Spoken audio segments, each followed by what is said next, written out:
അലനയ്ക്ക് ദൈവാനുഗ്രഹം ലഭിച്ചു. ഈശോയുടെ ശരീര രക്തങ്ങൾ ഉള്ളിൽ ഒതുക്കുവാൻ അവൾ ഒരുങ്ങി. ജീവിക്കുന്ന കർത്താവിൻ്റെ സക്രാരിയാകുവാൻ അലന തിരഞ്ഞെടുക്കപ്പെട്ടു. അലനയ്ക്ക് ലഭിച്ച സൗഭാഗ്യത്തിൻ്റെ ഒരംശം അവളുടെ മാതാപിതാക്കൾ വഴി ഞങ്ങളുടെ കുട്ടികൾക്ക് ലഭിച്ചു, ഒരു ക്ലാസ് റൂമിൻ്റെ രൂപത്തിൽ.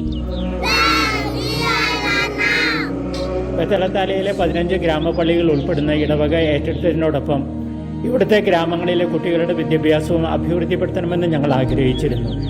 അങ്ങനെയാണ് ബത്തലത്താലയിൽ പഞ്ചായത്ത് ദാനമായി നൽകിയ സ്ഥലത്ത് ഒരു ചെറിയ പ്രൈമറി സ്കൂൾ 80 വിദ്യാർത്ഥികളുമായി 2 വർഷം മുൻപ് തുടങ്ങിയത്.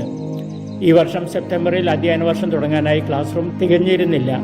പ്രോജക്റ്റിന് അപേക്ഷിച്ചിട്ട് ലഭിക്കാതിരുന്ന അവസരത്തിലാണ് അലനയുടെ പിതാവ് ഞങ്ങളുടെ സഹായത്തിനെത്തിയത്. അങ്ങനെ ഈശോയുടെ കരുതലിൻ്റെ ഫലം ഞങ്ങളുടെ 165 കുട്ടികൾക്ക് ലഭിച്ചു. പുതിയൊരു ക്ലാസ് റൂം ഞങ്ങൾക്ക് സമ്മാനമായി കിട്ടി.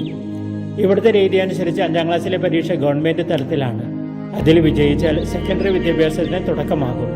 6 മുതൽ 9ാം ക്ലാസ് വരെയുള്ള വിദ്യാലയത്തിന് കോളേജ് എന്നാണ് പറയുക. ഇവിടെ പഠിക്കുന്നവർ കോളേജ് വിദ്യാർത്ഥികളാകും. 9ാം ക്ലാസ്സിലെ പരീക്ഷ വീണ്ടും ഗവൺമെൻറ് തലത്തിലാണ്.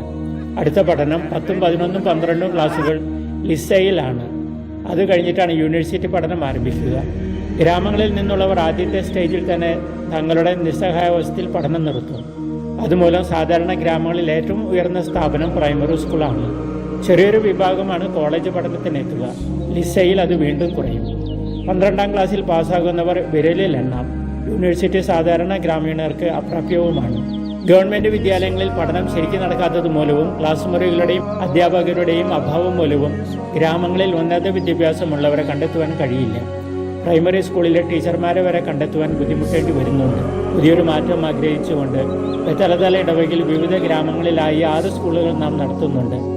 2 ഒറ്റമുറി വിദ്യാലയങ്ങൾ കൂടി തുടങ്ങുവാൻ ഒരുങ്ങിക്കൊണ്ടിരിക്കുന്നു. വിശ്വാസത്തിലും ബുദ്ധിയിലും പ്രകാശം ലഭിക്കുന്നില്ലെങ്കിൽ നാം ഇരുട്ടിൽ തപ്പി തടയേണ്ടി വരും. അതുകൊണ്ട് പള്ളിയോടൊപ്പം പള്ളിക്കൂടവും ഇവിടുത്തെ സാഹചര്യത്തിൽ നിർണായകമാണ്. കരിന്തിരി കത്തുന്ന അറിവിൻ്റെ തിരികൾ ഉജ്ജ്വലമായി തെളിയിക്കപ്പെടുവാൻ പ്രകാശത്തിന് തമ്പുരാൻ അനുഗ്രഹിക്കട്ടെ എന്ന് പ്രാർത്ഥിക്കുകയും ആശിക്കുകയും ചെയ്യുന്നു. പ്രകാശത്തിൽ നിന്നും ഫാദർ ജോൺസൺ കഴിയും.